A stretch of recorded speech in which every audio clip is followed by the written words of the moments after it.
Dr. Chris Yeager here with ISO Baseball. You can reach us at IsoBaseball.com.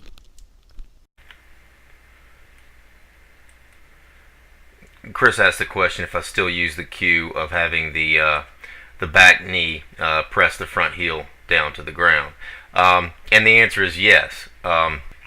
Not always, but what I want to ensure is that this back leg goes. In other words, this back leg, unloads as the front heel drops. I want to see significant, abduction, pressing action before the heel drops. In other words, we're not trying to land balance like this. Okay, now this happens to be the kit I use for the rotation, the poor example on how you create rotation video, and this is him about a month and a half later. Okay, same kid, 11-year-old kid here. And I just thought that since we saw this swing, his after swing would be a good one to look at. Maybe not in the very best example, but a very good one. And getting back to Chris's question on the cue of letting the back knee press the front side into the ground.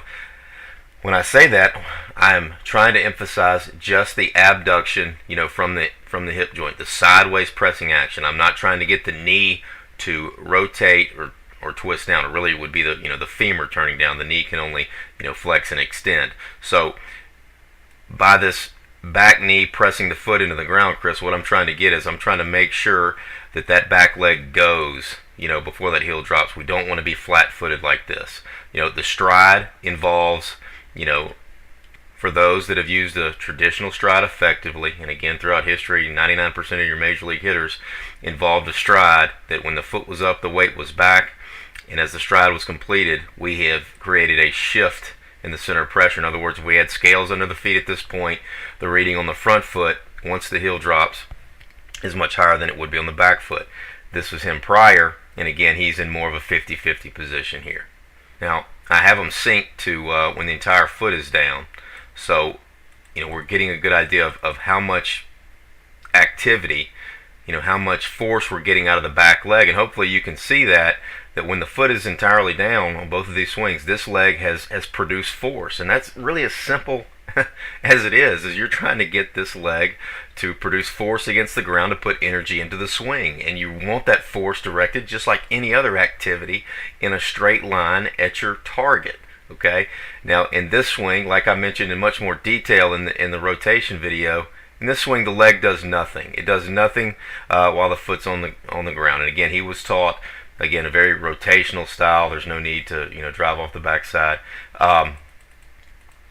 Again, the back leg doesn't contribute to the swing, or contributes very little, and all of his rotation occurs due to the front leg. So he gets no abduction. There's no drive into the front side. Here we get good active abduction, good active sideways pressing action, through there. Okay, and I mean, just looking at that without even trying to get into the detail of it, you can see how much more he advanced, by simply adding, well, that wasn't the only thing we did, but it was the first thing, and it was the foundation of the changes we made, was to make sure that back leg did two things: that it loaded and unloaded sideways, is what I tell the kids, but by abducting at the back hip, and you want that leg to go before the heel drops. The same overall pattern that you use in throwing. When you throw, when the front foot lands, the back leg has already gone. Stand up, do a couple of throws, and feel how the back leg goes before the heel drops. But that really is it, Chris, is I'm looking to make sure that leg goes. And a lot of times mentally the kids can kind of feel where that knee is, and we're looking for just a sideways press. We're not trying to turn it. You can see the back toe still straight ahead, and we're not trying to spin it. We're looking for, I'm looking for abduction. I'm looking to make sure that the leg goes before the heel drops. Okay, and that's the difference right there.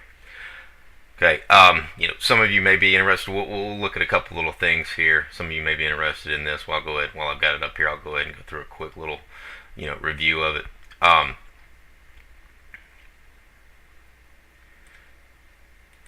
He gets into a real good position here. This is, we really have three parts to the swing. The way the way I go about it is, simple load, and then we have our attack phase, which again involves the back leg pressing sideways and the elbow slotting to the ball. So this is, load, attack, and in this phase, what we want to see is that the back leg is pressed sideways. We're still square on the front side. The elbow has slotted the ball, and we're still looking at a stacked barrel at that point. Okay, and he did a real good job here. Now I'm not, at this point we weren't exactly where I wanted to be with the elbow action. I prefer, more of a lifting and turning of the elbow there, and we didn't quite have that implemented at that point. But you can see how different, the two positions are here. And I went ahead and synced them up to contact. I think you guys got the idea at heel plant that he had gone. So I synced him up to contact, and here you see, we've got a much better position of the hands. Here he was really launching his hands from real high. How flat the barrel is getting. So again, here we're swinging, a barrel stacked above the hands. We've got a light bat here, and that's what we want. We don't want this bat laid off here. We can see how the back arm was widening too much there. And again, here in this clip, he may be a little wide with that elbow there. I'd again probably tighten that up a little bit.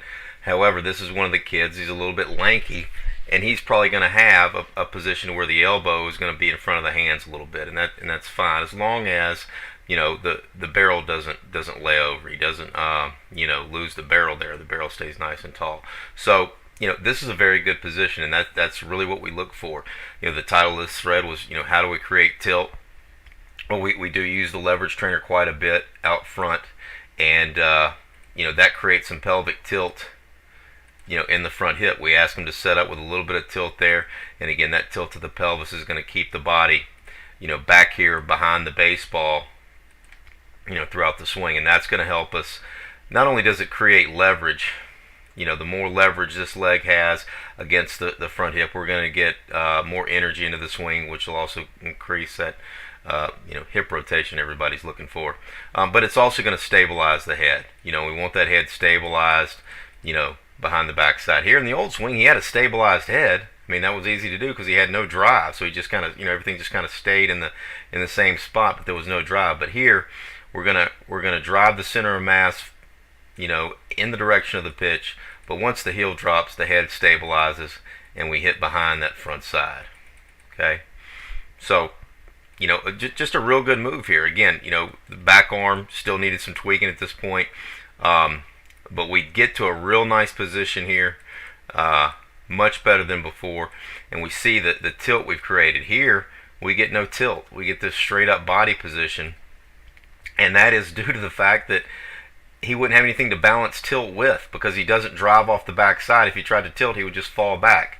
Here in the new move, he drives off the back, and that will allow him to have some dynamic balance where he's off the backside. You can see the back foot's off the ground. You can see the big difference there in terms of the leg driving the back hip into the ball and him staying leveraged behind it.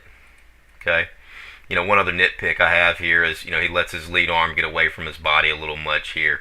Hands are a little far forward. I'd prefer to see the hands fire a little deeper, not let that lead arm get away.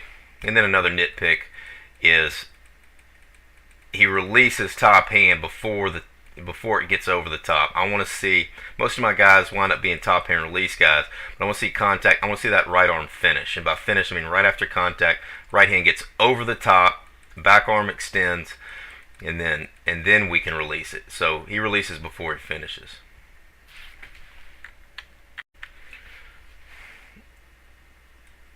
All right, one other thing that we'll look at, again, this is also related to, are we using the back leg or not? Are we going to use the back leg as a force producer?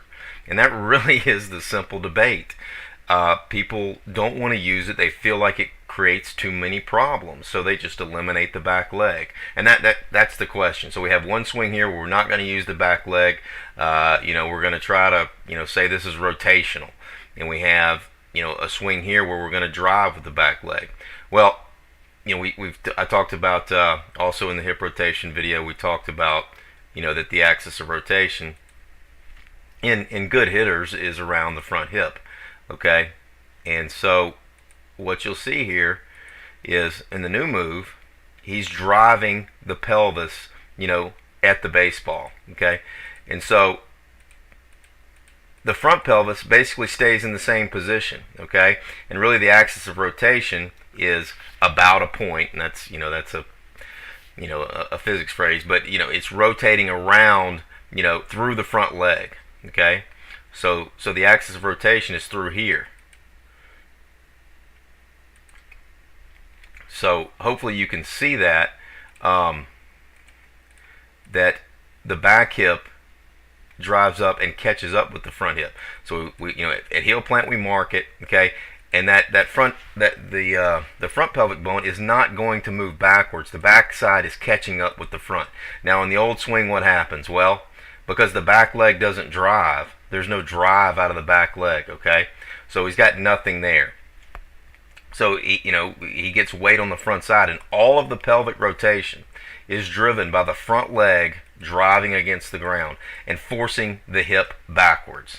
Okay, there's a huge difference in the dynamics going on here, and the force generated, and not only that, directing energy in a direction of our target. So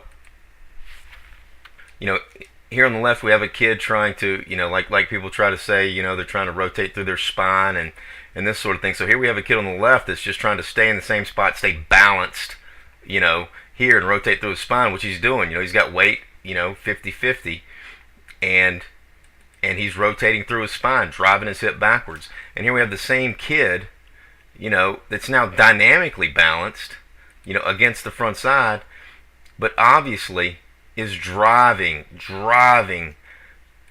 the backside into the ball, and he's still stabilizing his head. We're still getting a stable axis of rotation, but his axis of rotation is around the front hip, and his is moving back. His is through the spine. He did exactly what he was taught. He was a very good student. Okay, but this is a very good move. This is a very good move at the baseball. I'm very pleased with it. Like I say, that the back arm action could be a little better, but he does get into a very nice slotted position here. Very nice stacked barrel. He's keeping the bat pretty light. Look how different that is, and that does relate itself also to to the spinning action. I mean, they all tend to come in with this stacked spine look, and they tend to have a flatter barrel unless they've really got a big time fence drill swing, where they've really been taught to push the hands forward, and that's a whole nother issue. But this is a very good position right there. Very good position. What I teach, back leg goes before the front heel drops. Front heel drops, we stay tilted, leveraged behind the front side. We hit behind the front side. We're trying to stay square and stable. We want a strong, stable front side to hit behind. Okay, and so this is a typical progression, albeit a very good one, but still in time it's pretty typical of a guy coming from a pure rotational system to a guy that learns to use his back leg. I can't say that enough. That really is the debate: is are we going to actively use our back leg? Are we gonna use our legs to maximize our potential?